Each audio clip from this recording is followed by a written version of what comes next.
My name is Emma Carter. I'm 30 years old, and I live in a small town in Ohio with my husband Ryan and our 6-year-old daughter, Sophie. If you asked my friends about me, they would say I am kind, patient, and always ready to help others. But there was one person I could never make happy. My mother-in-law. Her name is Linda Carter. For 7 years, she blamed me for almost everything that went wrong in our family. Sometimes I wondered if she even knew my real name. It felt like she only knew me as the problem. When I married Ryan, I believed I was joining a loving family. Linda smiled in our wedding photos, hugged me, and told everyone she was happy for us. I believed her. I was wrong. Everything changed after our honeymoon. The first time she came to our house, she looked around our kitchen and frowned. "The curtains are too dark," she said. I smiled politely. "I thought they looked warm and cozy." She shook her head. "Ryan always liked bright colors before he married you."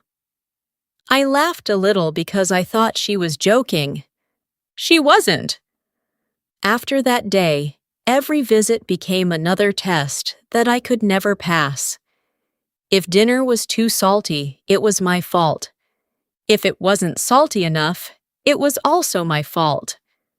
If Ryan looked tired after work, Linda would say, "Emma, are you taking good care of my son?" Ryan would smile and answer, "Mom, I'm just busy." But Linda never listened. She only looked at me. I worked as an elementary school teacher, and I loved my job.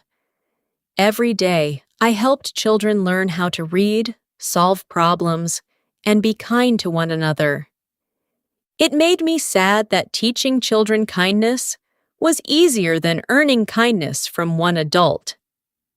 A few years later, our daughter Sophie was born.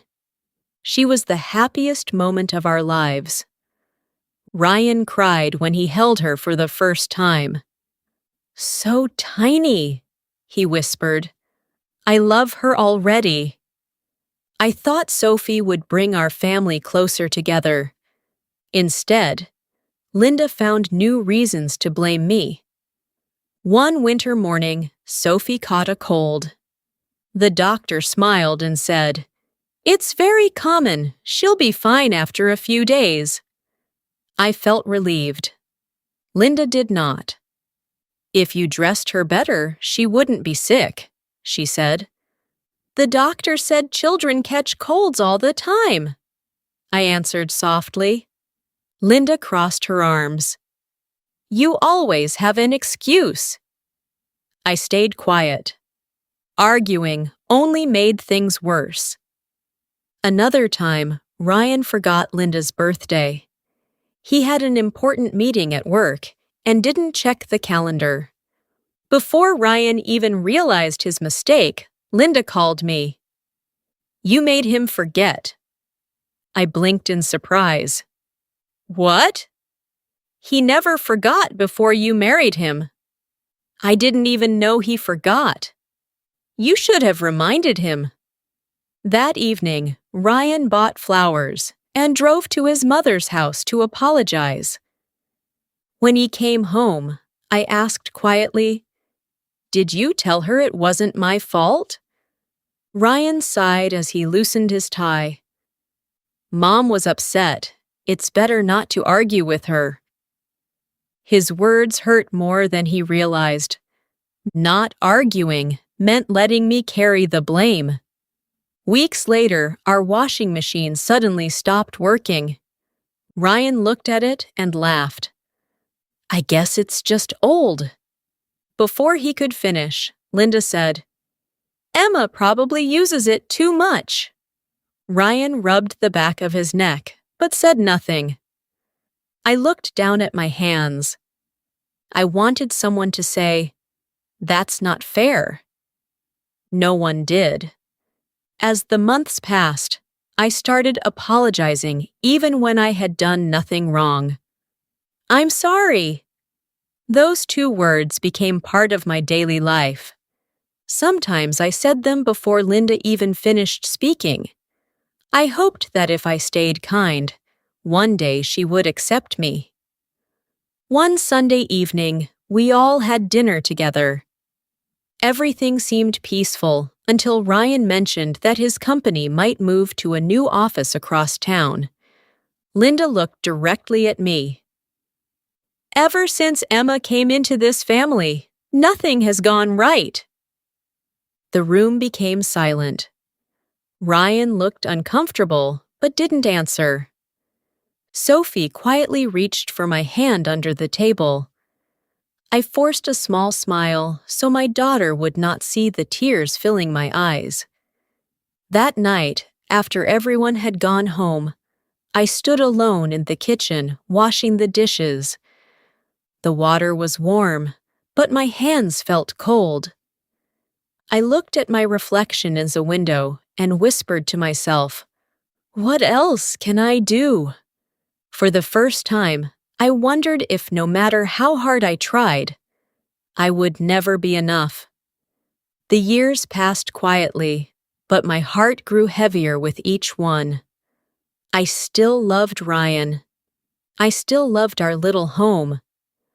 I still smiled every morning before leaving for school to teach my students. But inside, something was changing. I was losing the woman I used to be. Before I married Ryan, I laughed easily. I loved singing while I cooked dinner. I enjoyed inviting friends over for coffee and baking cookies with my neighbors. Now I thought carefully before saying anything. I worried that somehow my words would become another reason for Linda to blame me. She visited our house almost every week. Sometimes she brought homemade pie, sometimes flowers. But no matter what she carried in her hands, she always carried criticism in her heart. One Saturday afternoon, I spent hours cleaning the house before she arrived. The windows shined. The floors smelled fresh. Even Sophie helped me dust the shelves. When Linda walked in, she looked around without smiling. "You missed a spot," she said, pointing to a little fingerprint on the living room window. I stared at the tiny mark. After 3 hours of cleaning, that was the only thing she noticed. "I'm sorry," I said automatically. Linda nodded as if she expected those words. As she drank her coffee, she looked at my clothes. "You work with children. You should dress more professionally." The next week, I wore a nicer dress. She frowned again. "You spend too much money on clothes."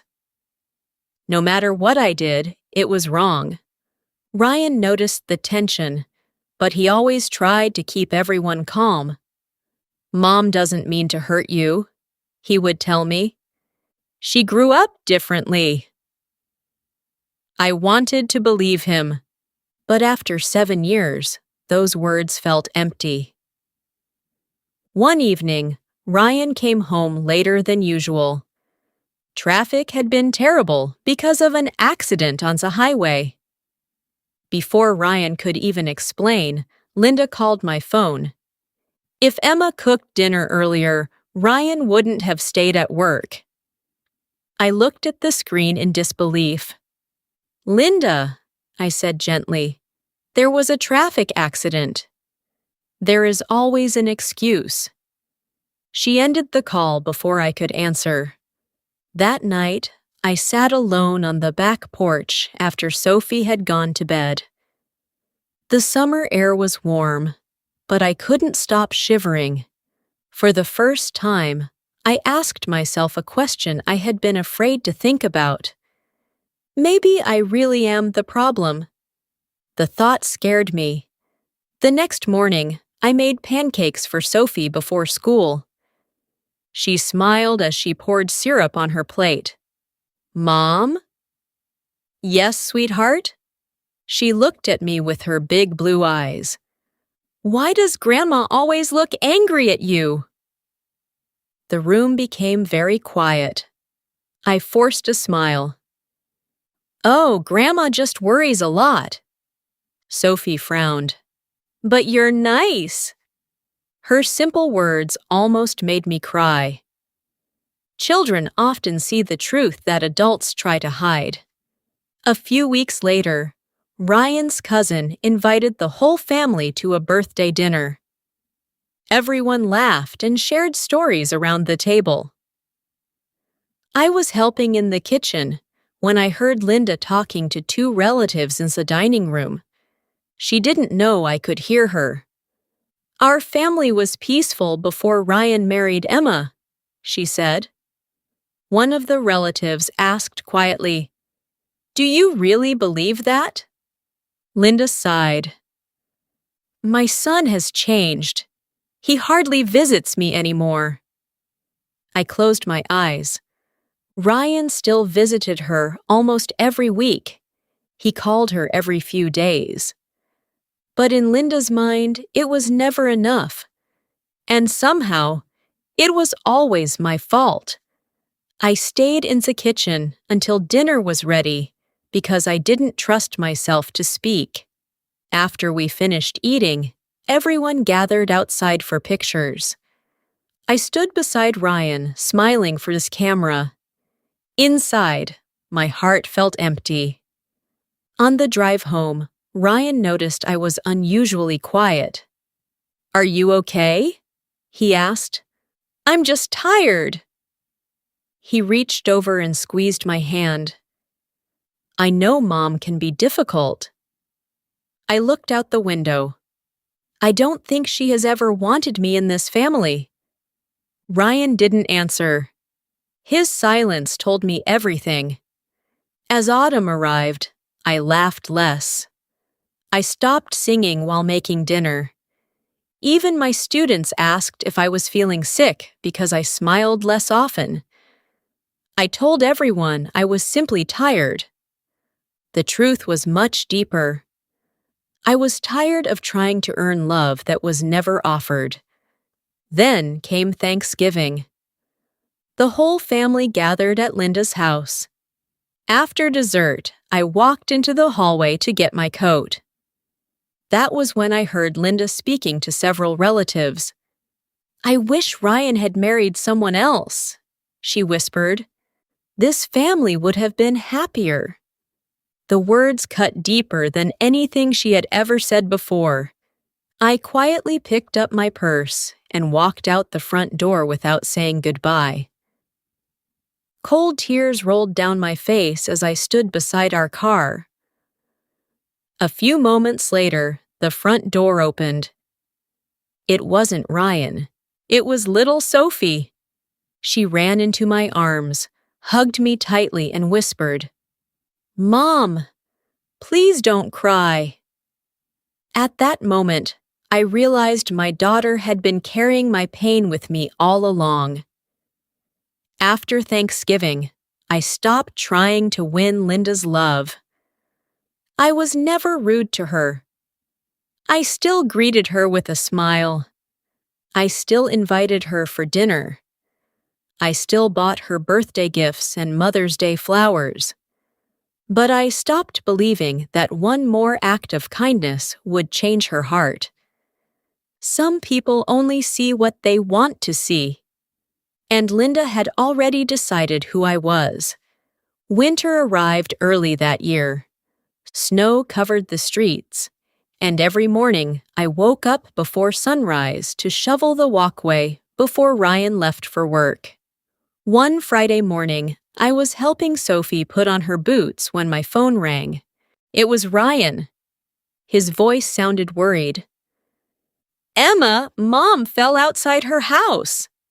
My heart skipped. Is she okay? I think she hurt her wrist. I'm at work, and I'm almost an hour away. Can you go to her? Of course. I grabbed my coat, kissed Sophie goodbye, and asked my neighbor to take her to school. Then I drove through the snowy streets as quickly as I could. When I arrived, Linda was sitting on her front steps, holding her arm. Her face was pale. "I called an ambulance," I said as I knelt beside her. She looked at me with angry eyes. "If you had come earlier, this wouldn't have happened." For a moment, I thought I had heard her wrong. "What?" "I asked you to visit this morning." "You asked if I could come this afternoon after work." "You should have known I needed you sooner." Even while she was in pain, she still found a way to blame me. The ambulance arrived a few minutes later. At the hospital, the doctor examined Linda and smiled kindly. "You broke your wrist, but it should heal well." I felt relieved. Linda didn't even look at me. Ryan arrived an hour later. He hugged his mother first. Then he came to me. "Thank you for being here." I smiled weakly. I couldn't leave her alone. Over the next 6 weeks, I drove Linda to every doctor's appointment. I picked up her medicine. I bought groceries. I cleaned her house because she couldn't use one hand very well. Every evening after work, I stopped by to check on her before going home. Sometimes I was so tired that my feet hurt, but I kept helping her. Not because she appreciated it, because I believed it was the right thing to do. One afternoon, I walked into her living room carrying fresh soup. Linda was talking on the phone. She didn't know I was standing in the doorway. "If Emma had been more responsible," she told her friend, "I never would have fallen." I froze. The soup in my hands suddenly felt heavy. She continued speaking. "She always brings trouble to this family." I quietly placed the soup on the kitchen counter without saying a word. Then I left. I drove home with tears running down my face. That evening, Ryan found me sitting alone in our bedroom. The lights were off. I didn't even realize he had come inside until he sat beside me. "Emma?" I looked at him. My eyes were swollen from crying. "I heard your mother today." Ryan's shoulders became tense. "What happened?" "She told her friend that her accident was my fault." Ryan lowered his head. For a long moment, neither of us spoke. Finally, I asked the question I had been carrying for years. "Ryan, do you believe her?" His eyes became wide. "No." "Then why have you never defended me?" The room felt painfully quiet. "I didn't want to fight with Mom," he whispered. His answer broke my heart. I wasn't asking him to fight. I was asking him to stand beside me. I took a deep breath. For 7 years, I have apologized for things I didn't do. Tears rolled down my cheeks. I apologized when Sophie got sick. I apologized when you forgot your mother's birthday. I apologized when the washing machine broke. I apologized because I thought keeping peace was the same as keeping our family together. Ryan looked at me with tears in his own eyes. "I never realized how much you've been carrying." "You never asked." Those 3 words filled the room with silence. Then I said something I had never imagined saying. "I can't live like this anymore." Ryan looked frightened. "Emma!" "I love you," I said softly, "but I can't spend the rest of my life being blamed for everything. I need you to choose." He stared at me, unable to speak. "I am not asking you to choose between your mother and your wife," I continued. I am asking you to choose between the truth and silence." Ryan covered his face with his hands. For the first time in 7 years, he saw the pain I had been hiding behind my smiles. And for the first time, he understood that his silence had hurt me just as much as his mother's words. The next morning, Ryan left the house earlier than usual. He kissed Sophie goodbye and looked at me for a long moment. "I'll be home tonight," he said quietly. "There is something I need to do first." I knew where he was going. He was going to see his mother. For the first time in our marriage, I didn't ask what he planned to say. Whatever happened, it had to come from his heart. That afternoon, I was preparing tomorrow's lesson at school when my phone buzzed. It was Ryan. "I'll explain everything when I get home."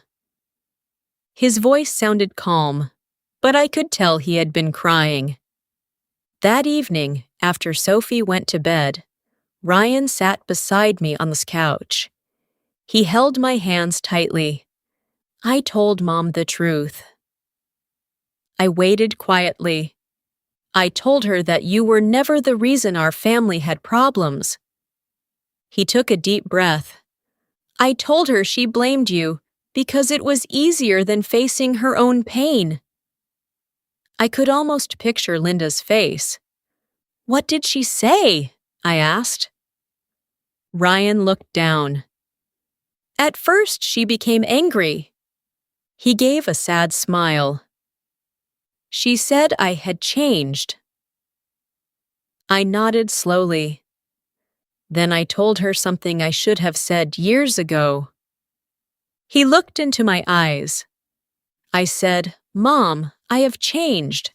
I became a husband. My first job is to protect my wife, not stay silent while someone hurts her." My eyes filled with tears. Ryan continued, "I also told her that when Dad passed away, she never truly healed. Every disappointment, every lonely day, every fear of losing me. You blamed Emma instead of facing your own sadness." The room became quiet. "What happened then?" I whispered. Ryan squeezed my hand.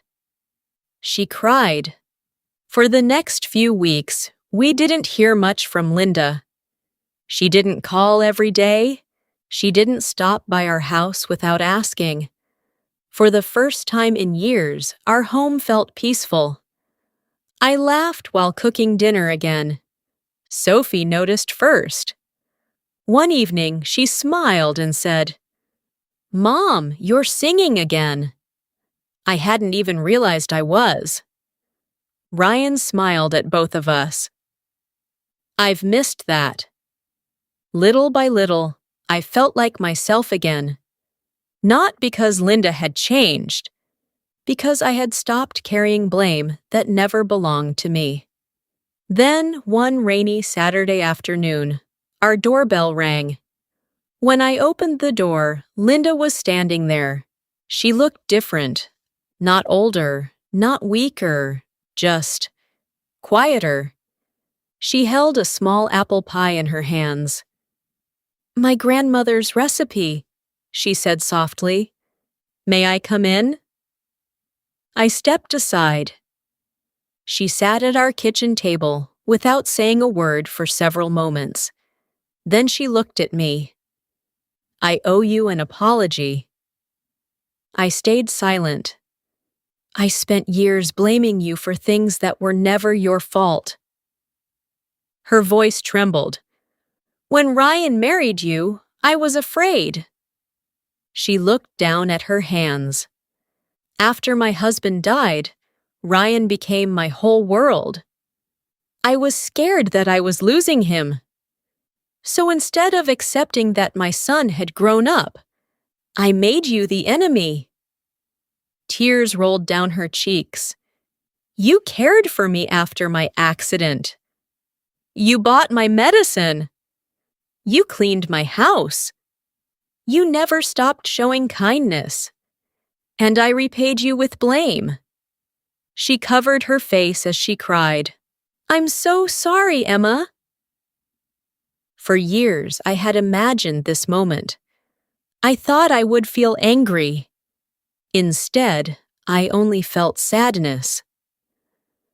I reached across the table and gently held her hand. I can't erase the past, I said. The words hurt. So did the silence. Linda nodded. I know. But I don't want Sophie to grow up watching us hate each other. At that moment, Ryan walked into the kitchen. He looked at his mother, then at me. No one spoke. Finally, Linda stood up and opened her arms. I hugged her, not because everything was suddenly perfect, not because the pain had disappeared, but because forgiveness is not saying the hurt never happened. Forgiveness is choosing not to let the hurt control your future. Over time, Linda changed. She still wasn't perfect. Sometimes old habits returned. But now Ryan spoke up gently. The more we respected healthy boundaries, the closer our family became. Today, when Sophie asks me what makes a family strong, I don't say love alone. I tell her this. A strong family tells the truth. A strong family says sorry. And a strong family protects each other's hearts. My name is Emma Carter. For 7 years, I believed I had to accept blame to keep my family together. I was wrong. The day my husband found the courage to stand beside me, and the day I found the courage to stop accepting guilt that wasn't mine. That was the day our family finally began to heal. Sometimes love is not about staying silent. Sometimes love is finding the courage to say, "This is not my fault.